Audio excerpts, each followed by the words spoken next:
Hello, folks. Welcome to Comedy Street. I'm Leland Klassen, and you're the best crowd in the world, huh? Yeah! Oh, boy. Except for you. No, I'm kidding. You're great. You're super. Thanks for coming, everybody. I hope you all have a good time tonight. We're going to have a great time. Billy Mitchell's here. Give him a round of applause. He's in the back there. Yeah, it's going to be good. It's going to be real good. I don't know if you guys know this, but I like to chat with you for a bit. I always like to chat a little bit before the show and just see how everyone's doing. And I was a little late, couldn't do it in the lobby, so I'll do it right now. How does that? Okay, you all know that's a lie. Okay, that's fine. How are you doing today, sir? Are you good? Good. You just took a drink. I got you at the wrong time. Well, it's good you didn't try to talk. I'm great. All right. I was good. Now I've got a dirty shirt. Can you? What's your name, sir? Chris. Chris. And where are you from? You from this area? Okay, what do you? You know what? Let me tell you. Tell me about your hobbies. What do you like doing? Oh, do you? Are you into the sports? You like hockey? I suppose. No? Well, careful, man. We're in Canada. What are you saying here? No, I hate it. It's for sissies. Who's throwing stuff? It's a sissy throw. So, what do you like? What's your favorite? Skiing. And here we are in Winnipeg. Huh? Cross country, then, I guess. You know, it's funny because I grew up in Prince Albert, but I was living in Saskatoon for a while, and we had the Blackstrap. We had the little ski hill. It was really just kind of the valley of the river, is what it was. So the year that it flooded, no ski hill.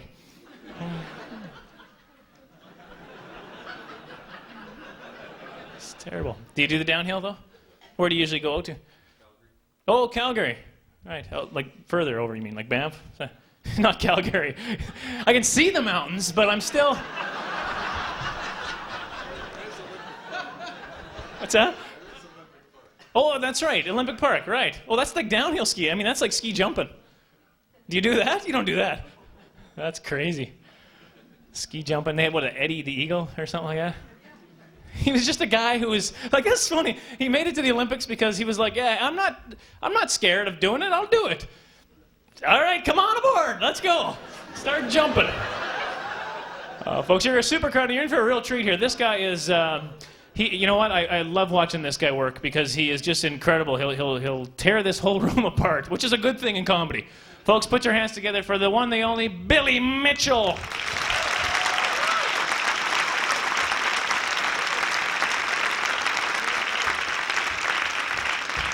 And keep it going for Leland Klassen, ladies and gentlemen. Come on. Come on.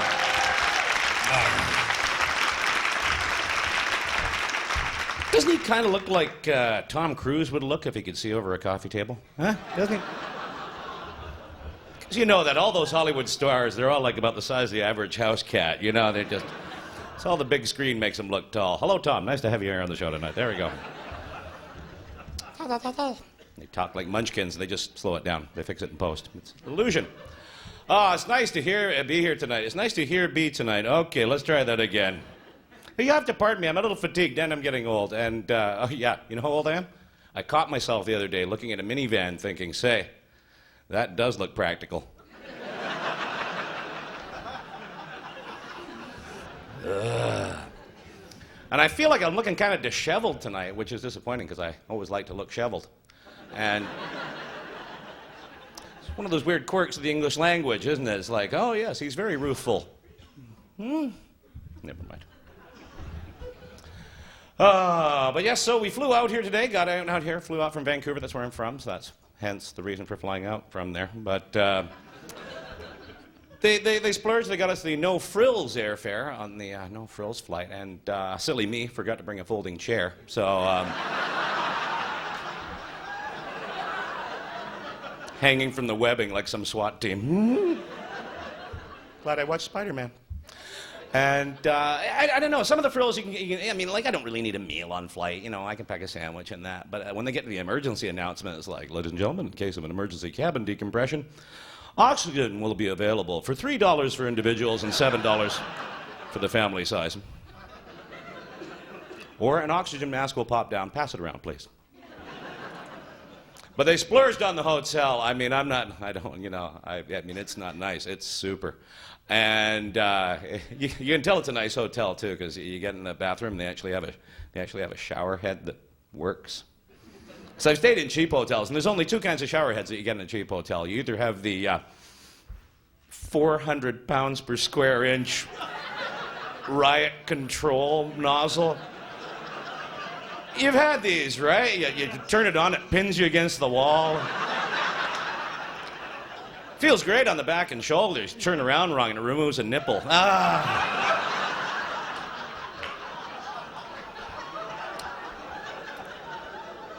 But of course, nowadays they're getting more frugal, more environmentally aware. Now they're putting in these power smart water saver shower heads that don't really put out water. They just kind of emit a warm fog, you know.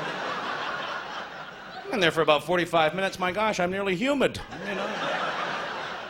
Little bars of soap sticking to me. Yeah. They didn't do the real nice thing. Usually in a really nice hotel, they got the shampoo in little bottles, so you can do that. But this one's got a little plastic foil ketchup packet, which for some reason has their 1-800 number on it.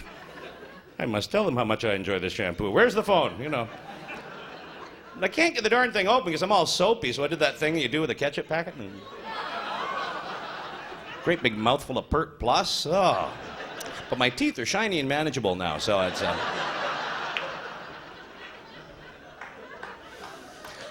And also, they're trying to be environmentally friendly, so they have this little sort of code system with the towels now in a hotel. Have you seen? If you plan to use your towel again, please hang it up. Don't, you know? If you don't want it, put it in the. You feel guilty. Think of all the millions of gallons of water wasted just so you could have a clean towel.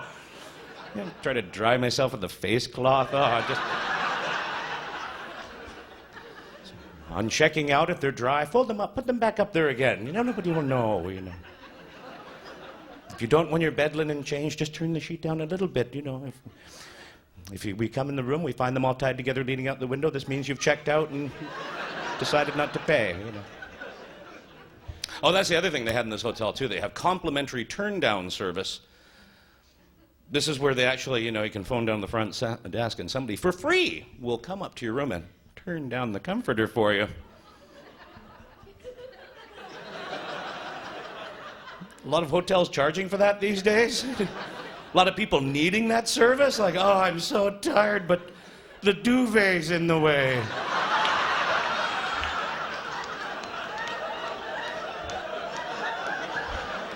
How much does that cost in this joint? Oh. Okay, get somebody up here now. Put it through on my MasterCard.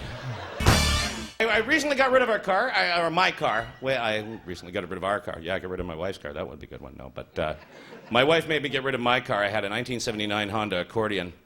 And not saying it was rusty, but it did have excellent drainage. And I always buy those junky old cars, that nice, dull, ugly silver gray color. So you can fix them with duct tape and nobody really notices. Just after a while, builds it nice and thick and quilty. But we had to get rid of it, get it upgrade, because now we got the family and all that, and we live in suburbia, and this is all part of the 5-year plan upon which my wife placed us without my knowledge. Because I'm like most guys, just, oh, what? We're doing that? Okay, yep. Whatever you say, dear, yep. I am just completely, I'm serious. I'm like so completely, I have no idea what's going on. I went to the doctor recently. He says he's discovered a cyst on my spine. He says, we're going to have to remove your entire spine. I said, isn't that going to affect my life? He says, you're married, right? And I said, yeah. He said, no, not really.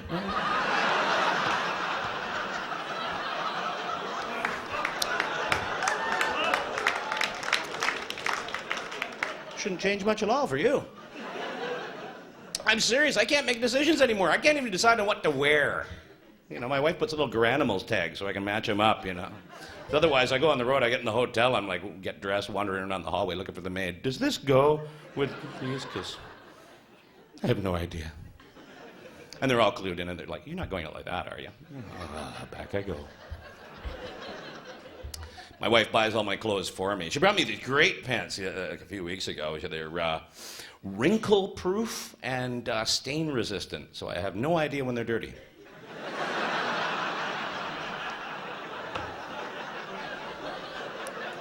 I'm wearing them for about 3 months now.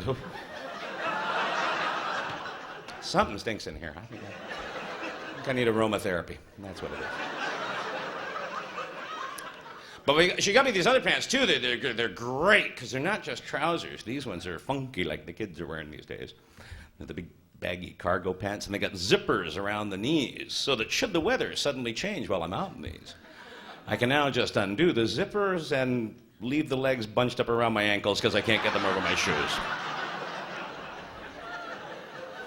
Is that a new trend? Baggy ankle warmers? Is that the style these days? I haven't noticed it much. Haven't seen it in GQ. But this also means is now I can lose part of a pair of trousers. So I'm serious. I'm digging around the laundry basket the other day. I managed to find 2 legs. Can't seem to locate this integral portion of the trouser. Great. Now I got leggings. Duct tape to my knees. Wear long coats. Good to see you.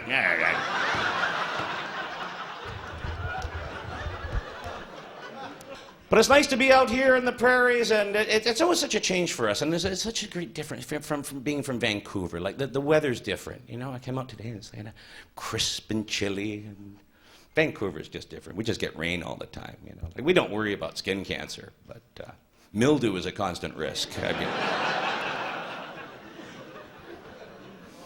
left town this morning, you know, and all the leaves are turning on the banana trees, and yeah, there's no climate change going on at all. No global warming. But there's essential differences in the winter, too, between the prairies and Vancouver. Because Vancouver, we're just not used to snow. That's what we always get from you guys out here. It's like, oh, yeah, you're from the coast. You don't know how to drive in the snow. Well, we have hills and curves. Seriously, you're driving in the prairies in the middle of a blizzard. You go off the highway. You don't know it for a while.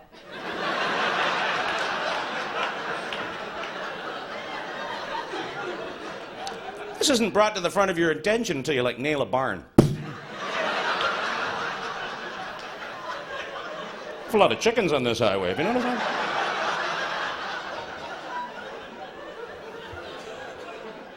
And it's an entirely different kind of cold, you know? I mean, you get up, the first time I came out of the prairies, it was in the middle of winter, like middle of February, a bunch of years ago. Step off the plane, take a deep breath. And my nostril hairs froze solid. This bizarre sensation. I'm standing there shivering on the tarmac. Said one of the local guys, I'm like, gee, it's kind of chilly out today, isn't it, mister? He's like, oh, sure. Sure, it's minus 65 degrees. But it's a dry cold. No doubt, I'm there for a week. My lips are chapped to the forehead. Can I borrow your chapstick? Thank you very much. Thank you. I could see my brains for a minute. I do. I get the worst chap lips. Every winter I get the chap lips, and every winter I do the thing to my chap lips my mom told me not to do, which is lick them. She says, don't lick your chap lips. Here, have some cherry cheesecake flavored chapstick.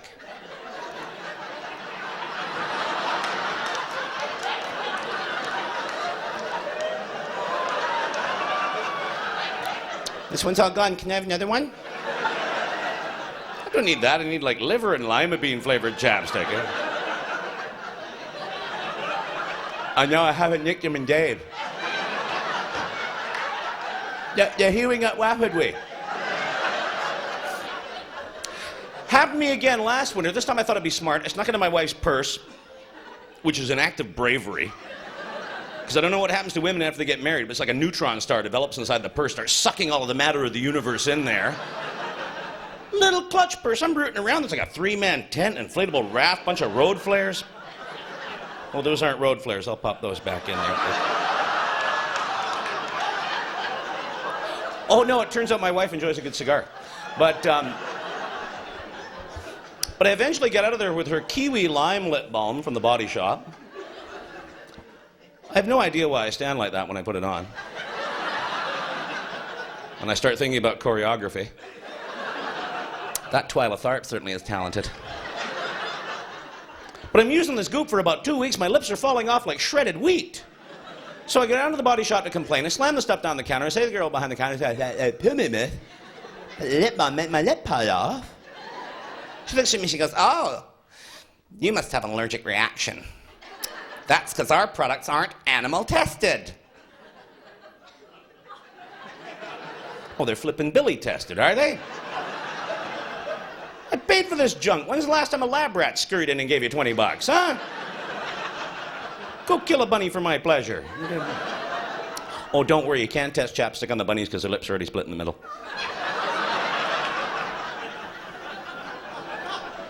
This is a big political issue. The animal testing of cosmetics, I don't endorse it, I just don't understand it. Like, is there some guy in the lab somewhere checking out like, lipstick on a Rottweiler? You know?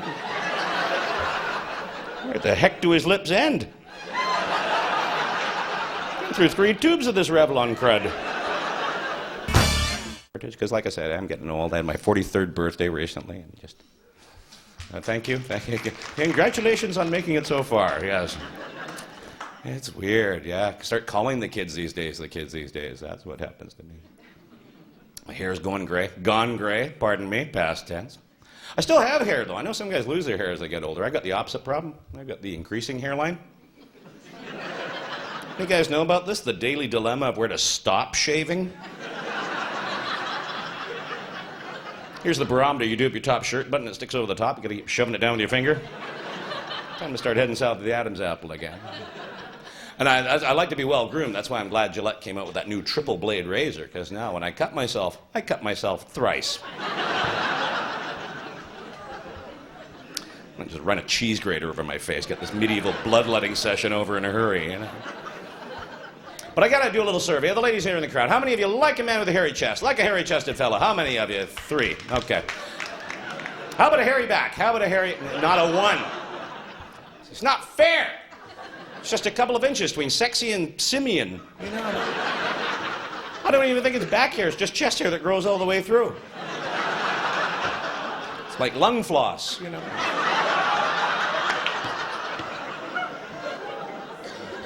Guess them little shoulder puffs ain't coming back in style too quick, huh? Not seeing Brad Pitt waxing them up on the cover of GQ. Mm-hmm. So I'm getting hair growing out of my ears now? How sexy is that? Huh? I actually have to trim it back, because if I leave it to grow, it grows to exactly the same width as my shoulders. But I think that's just evolution. That's to stop me getting stuck in culverts.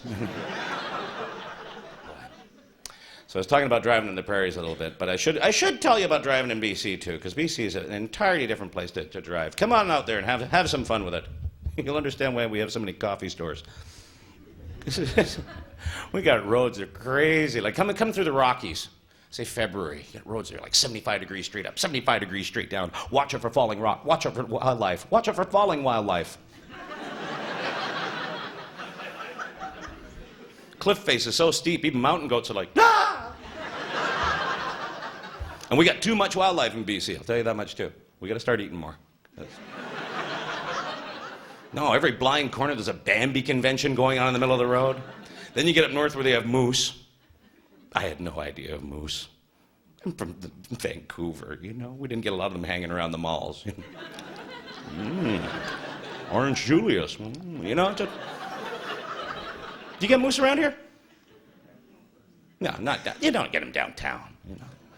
You get them out there. They're huge. They're huge. They're like elephants on Slim Fast.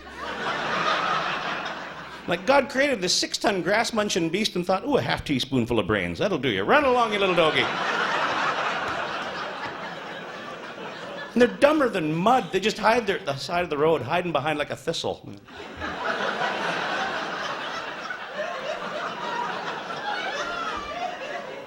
Wait for me to come zipping along in my Honda Accord, you know. It's like, look, city kid, let's get him. And they even run stupid. Seen a moose run? They got these big basketball-sized knees, little toothpick legs. Thing just ambles out in front of me. No chance to react. Just right underneath it. It's a good thing I had the sunroof closed. That was a male.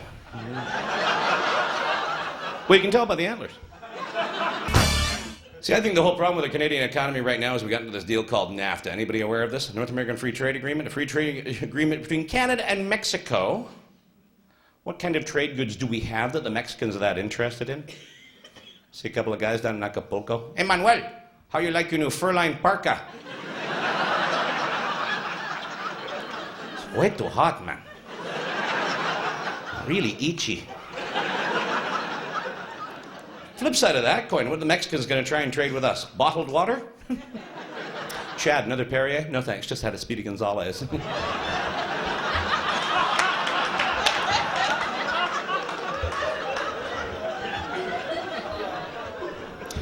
Gosh. Okay, here we go. You know what? Celebrity impressions, though, don't you? That's the ones you like to hear. Celebrity impressions? Okay, I'll try a couple here. We'll start off with something.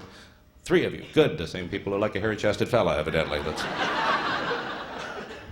How about an impression of Robert De Niro if he was dyslexic? Am I talking to you?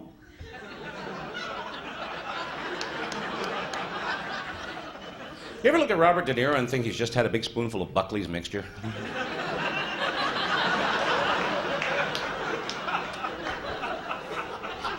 And we're back to the cold medication again, aren't we? That's the one thing I get concerned. I like the Benylin, but I'm a little concerned that somewhere out there's a medical school where they recommend nothing else. See these TV commercials where just these bright-eyed, bushy-tailed students and what would you recommend? Benylin formulation? You go to the head of the class there. Quick question, man runs into the emergency room, he's got his femur broken, it's sticking through his leg. Benylin? Broken leg formulation? Here's your license, off you go. From Star Trek, The Next Generation, Captain Jean-Luc Picard excusing himself to go to the washroom. Number 1, I have to go number 2.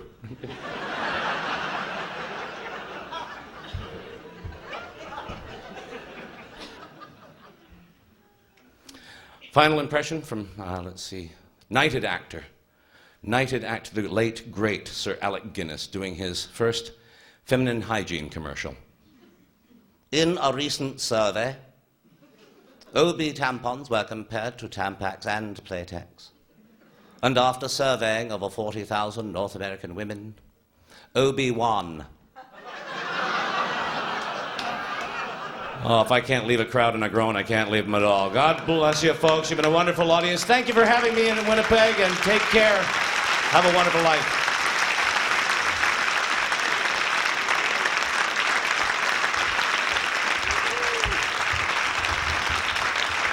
Billy Mitchell, folks. Billy Mitchell.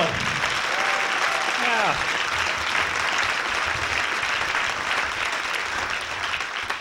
Thanks for joining us on Comedy Street. That's another one.